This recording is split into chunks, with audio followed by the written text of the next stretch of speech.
June 19, 1944, 10:36 a.m., USS Lexington, Philippine Sea.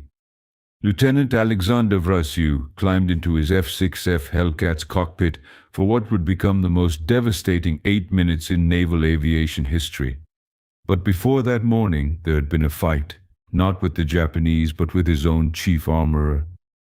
2 days earlier, June 17, 1944, USS Lexington hangar deck. Chief Petty Officer James McKinley stood with his arms crossed, blocking access to Vrasiu's aircraft. "Sir, I can't let you fly with that ammunition load. It's against regulations. Without them, you're firing blind. You won't hit anything." "I'll hit them." "Sir, respectfully, every pilot in the Navy loads tracers. It's not just recommended, it's how you aim. You see where the tracers go, you adjust. Without tracers, you're guessing." Vrasiu's response was quiet but absolute. "Chief, tracers also tell the enemy where I am. They see my tracers, they maneuver, they dodge. I want them to not see me coming until their plane is on fire. Load the M8S, no tracers." The chief looked at him like he was insane. "This is suicide, sir." "Load them anyway." McKinley did, reluctantly, against his better judgment, convinced this young pilot was going to die because he thought he was smarter than Navy doctrine. June 19, 1944, 10:36 a.m. Vrasiu launched from Lexington into what would become known as the Great Marianas Turkey Shoot, the largest carrier battle in history. At 10:44 a.m., 8 minutes after takeoff, he radioed back to the carrier. Splash 1, Splash 2, Splash 3. By 10:52 a.m., the calls kept coming. Splash 4, Splash 5, Splash 6. 6 Japanese aircraft destroyed in 8 minutes, using only 360 rounds of ammunition. The invisible ammo that Navy doctrine said was impossible to aim had just produced the deadliest single run in naval aviation history. This is the story of how Alexander Vrasiu, the janitor who cleaned up enemy planes, fought his own armorer, violated Navy doctrine, and proved that sometimes the smart way is wrong and the crazy way is the only thing that works. The conventional wisdom, why Navy pilots loaded tracers. To understand why Vrasiu's ammunition choice was considered insane, you need to understand 1944 naval aviation doctrine. The standard fighter ammunition load. U.S. Navy F-6F Hellcat fighters mounted 6.50 caliber Browning M2 machine guns, 3 in each wing. Standard ammunition belt composition. The typical fighter load was a mix. PRME, armor-piercing incendiary, API rounds, designed to penetrate armor and start fires. 2. Tracer rounds, bullets that burned brightly, creating visible trajectory. Typical ratio, approximately 1 tracer for every 4 to 5 regular rounds. Why tracers were considered essential? Aiming in 3 dimensions. Air combat involved, both aircraft moving at 300+ miles per hour. 3-dimensional maneuvering. Ranges varying from 100 to 600 yards. Late calculations, shooting ahead of target. Deflection shooting, shooting where target will be, not where it is. The problem? Bullets take time to reach target. At 300 yards, bullets travel for approximately 0.3 seconds. In that time, a target aircraft moving at 300 miles per hour travels approximately 130 feet. Pilots had to lead targets, aim ahead of where the plane was, calculating where it would be when bullets arrived. Tracers solved this. Pilots saw where bullets actually went, could adjust aim in real time, learned correct lead through visual feedback, corrected for wind, speed, and other factors. The training. Navy fighter training emphasized tracers. Watch your tracers. They show you where you're shooting. Adjust until tracers hit target. Without tracers, you're blind. Every fighter pilot in the Pacific loaded tracers, except Alexander Vrashew. The M8 API, the secret silver-tipped incendiary. Vrashew's ammunition choice was specific and deliberate. The M8 armor-piercing incendiary round. Appearance, silver-tipped bullet aluminum coating. Function, armor-piercing core penetrated aircraft structure. Incendiary compound ignited on impact, created fires in fuel tanks, engines, and ammunition. Effectiveness, M8 API was the most effective anti-aircraft round in the US inventory. Why M8 specifically? Japanese aircraft, Zeros, Vals, Judys were lightly armored, some had no armor, highly flammable, minimal self-sealing fuel tanks, vulnerable to incendiary rounds. One or two M8 rounds hitting a fuel tank could ignite Japanese aircraft almost instantly. Vrashew's logic. Why load tracers that warn the enemy and don't kill the plane when I can load nothing but killing rounds? The risk. Without tracers, Vrashew would have no visual feedback. He'd need to aim perfectly using instinct, geometry, experience, guessing. The Navy's position. This was impossible to do consistently. Alexander Vrashew, the janitor who cleaned up. Who was the pilot willing to bet his life on invisible ammo? Background. Alexander Vrashew, 1918 to 2015. Born East Chicago, Indiana. DePauw University graduate. Entered Navy flight training 1941, commissioned 1942. Combat record by June 1944. 12 confirmed kills before the Marianas Turkey shoot. Flew with VF-6, Fighter Squadron 6.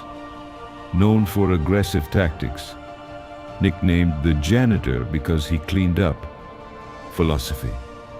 Vrashew's approach to air combat was based on several principles. 1. Get close. The closer you are, the less lead you need.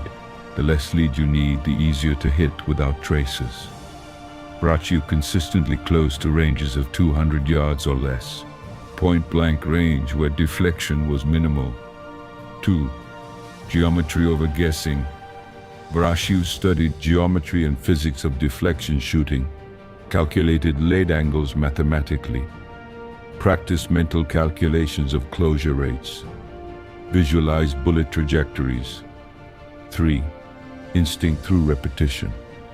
Vrashew dry-fired thousands of times on the ground, practiced tracking moving objects, developed muscle memory for lead, internalized correct sight picture. 4. First burst kills. With M8 rounds, if I hit them, they burn. I don't need tracers to tell me I'm hitting them. I'll see the plane catch fire. The bet. Vrashew was betting that he could aim accurately without tracers. Surprise would compensate for any aiming disadvantage. M8 effectiveness would make up for reduced volume of fire. Enemy wouldn't see him until too late. Everyone except Vrashew thought this was insane. June 19, 1944, the Great Marianas Turkey shoot. The stage for Vrashew's vindication was the largest carrier battle in history. The battle. Japanese plan. Imperial Japanese Navy launched massive carrier aircraft strike against US fleet. Approximately 400 plus aircraft attacking. American defense. Multiple US carriers launched fighters. F-6F Hellcats intercepted Japanese strike. Created aerial battle involving hundreds of aircraft. Why Turkey shoot? American pilots shot down Japanese aircraft in such numbers, approximately 300 plus destroyed, that pilots compared it to shooting turkeys. Vrashew's launch, 10:36 a.m. Vrashew was part of a fighter group vectored toward incoming Japanese strike. The intercept. Radar directed Vrashew's group toward large formation of Japanese aircraft. What Vrashew found. Approximately 50 plus Japanese dive bombers, ICD-3A Vals, and Yokosuka D4Y Judies heading toward U.S. carriers. The setup. Vrashu's group approached from above and behind. Perfect position for attack. Standard procedure. Attack, fire bursts with traces visible. Adjust aim. Continue firing. Vrashu's procedure. Attack, fire short bursts. Watch targets burn. 10:44 a.m. The 8-minute rampage begins. The first kill. Vrashu dove on a Judy dive bomber from above and behind. Range, approximately 300 yards initially. Closure, Vrashu closed to less than 200 yards. Fire, short burst from all 6 guns, approximately 60 rounds total. No traces visible, just .50 caliber rounds traveling invisibly at 2,900 feet per second. Result, M8 rounds hit fuel tank. Judy burst into flames and fell. Time, 10:44 a.m. Splash 1. The second kill. Another Judy, seconds later. Vrashu maneuvered onto tail. Short burst, approximately 60 rounds. Judy caught fire, went down. Time, 10:45 a.m. Splash 2. The pattern. Vrashu was executing kills at approximately 1 per minute. Devastating speed. Why so fast? No warning. Japanese pilots didn't see tracers. First indication of attack was plane catching fire. Efficient ammunition use. Vrashu fired only when perfectly positioned. No walking tracers onto target, just direct hits from perfect angles. M8 effectiveness. Single burst with M8 API rounds was often sufficient to ignite Japanese aircraft. Kills 3 and 4, 10:46 to 10:47 a.m. Vrashu continued working through the formation. Positioned behind targets. Close to point-blank range, sometimes under 100 yards. Short bursts. Immediate kills. Pilots around him reported. Vrashu was just burning through them. Planes were catching fire before their pilots knew he was there. It was surgical.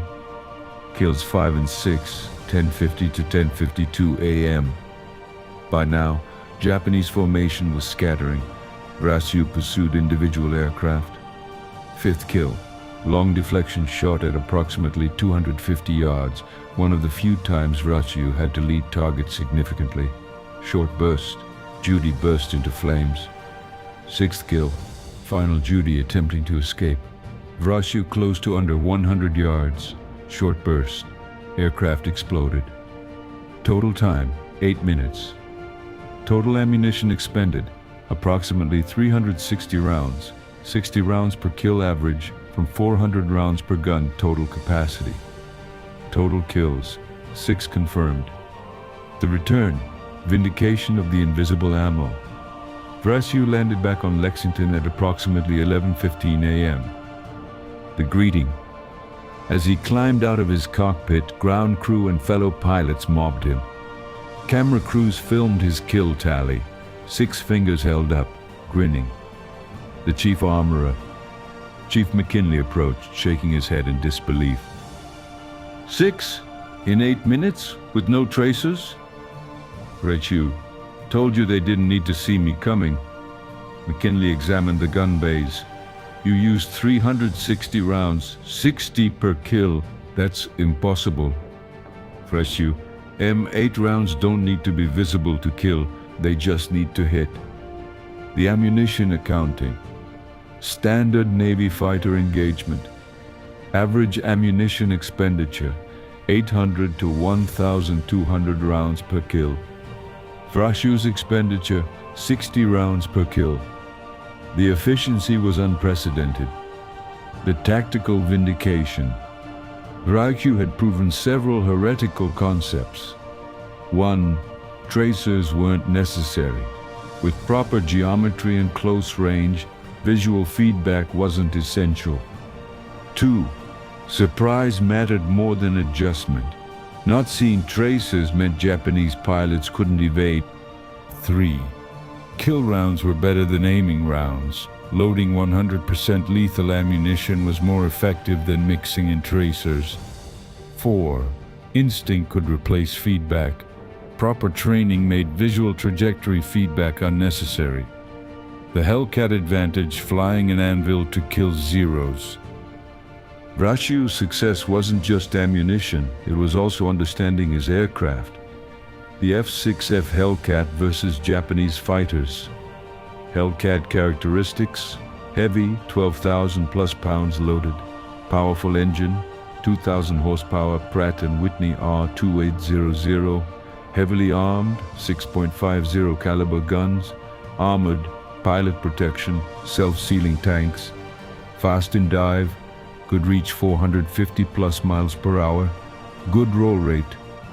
Japanese Zero/Oscar characteristics: light, 5,000 to 6,000 pounds, less powerful engine, 1,100 horsepower Nakajima Sake, lightly armed, 220mm cannons, 7.7mm machine guns typical, minimal armor, excellent maneuverability in turns, slower in dive.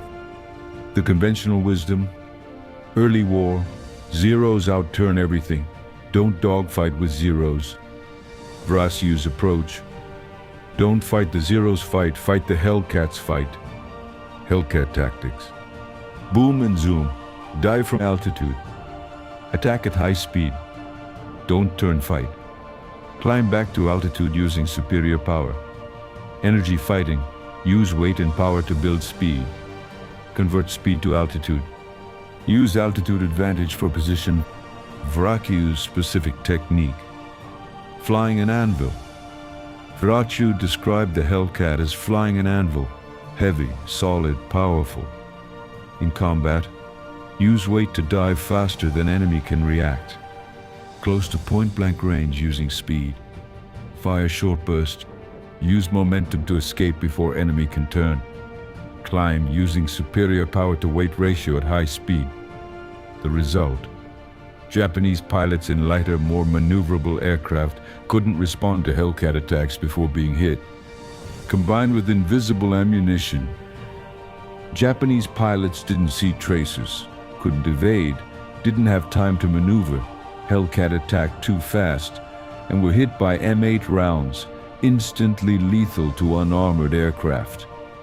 Vrasiu's success was a combination of unconventional ammunition, perfect tactics, and deep understanding of his aircraft's strengths. The psychology: why experts resist innovation. Why did Navy doctrine reject Vrasiu's approach? Institutional conservatism.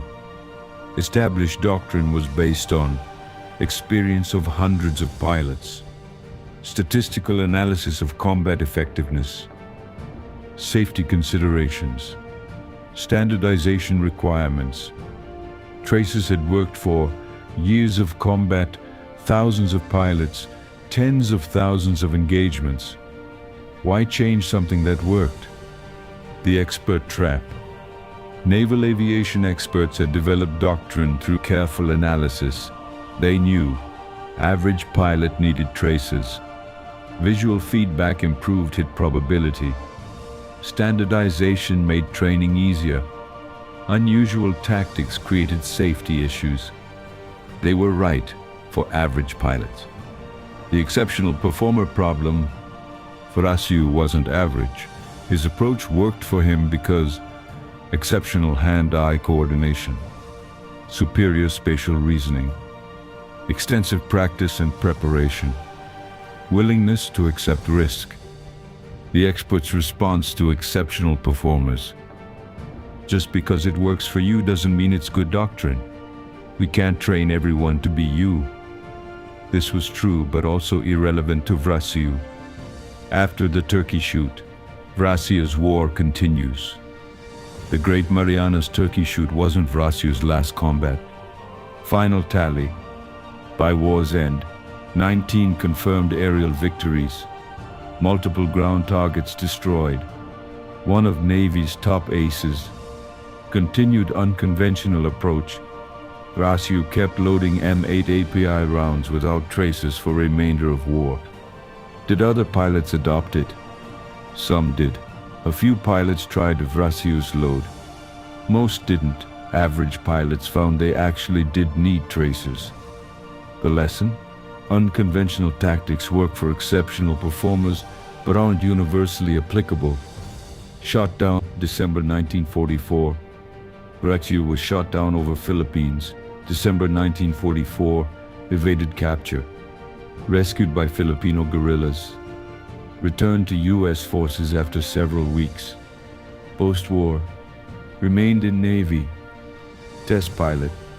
Retired as commander. Died 2015, age 96. Legacy.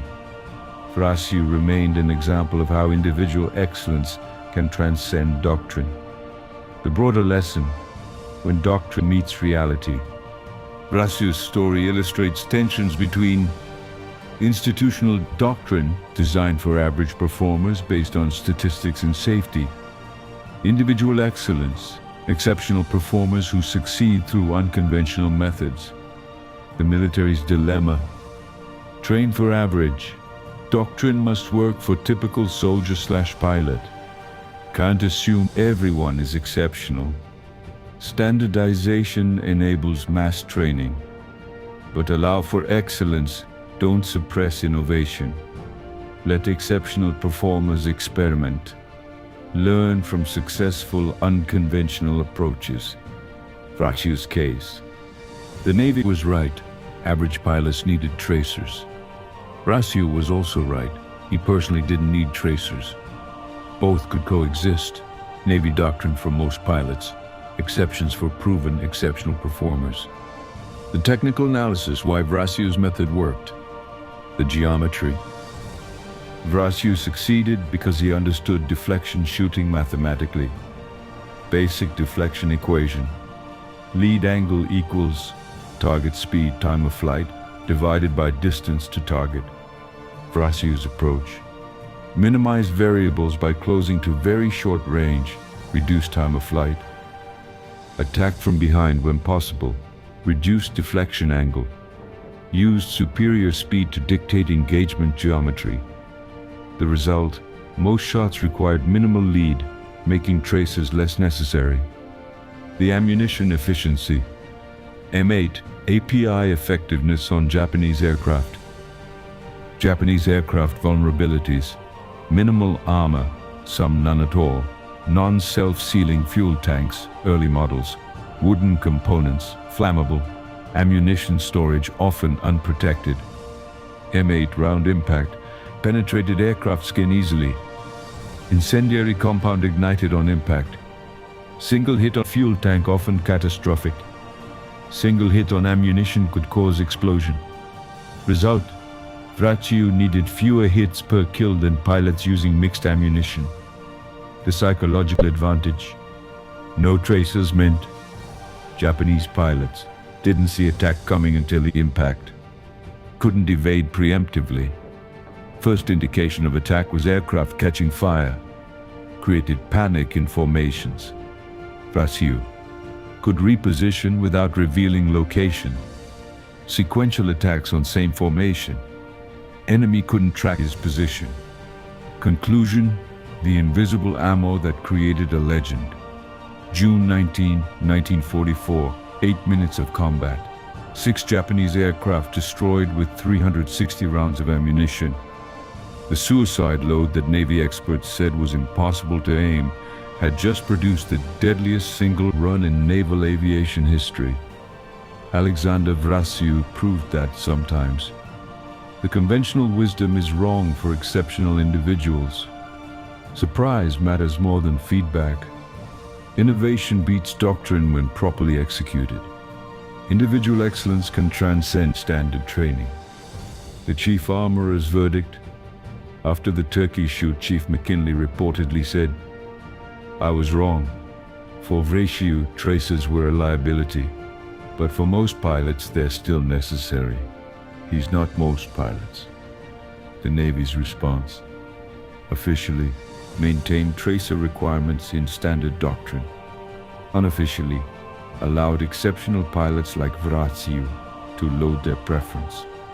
The historical significance. Vrasiu's success demonstrated individual innovation has value even in standardized military. Exceptional performers need freedom to optimize their approach. Doctrine should guide but not imprison. The lasting image. Alexander Vrasiu climbing out of his Hellcat, 6 fingers raised, grinning at cameras. Behind him, 6.50 caliber machine guns, still warm from firing invisible death the Japanese pilots never saw coming. In the gun bays, M8 API rounds with silver tips, the impossible-to-aim ammunition that had just killed 6 aircraft in 8 minutes. The experts said it couldn't be done. Vrasiu did it anyway. Because sometimes the smart way is wrong, and the crazy way is the only thing that works. The janitor cleaned up with invisible ammo in 8 minutes. 6 kills, 360 rounds, 0 tracers, 1 legend.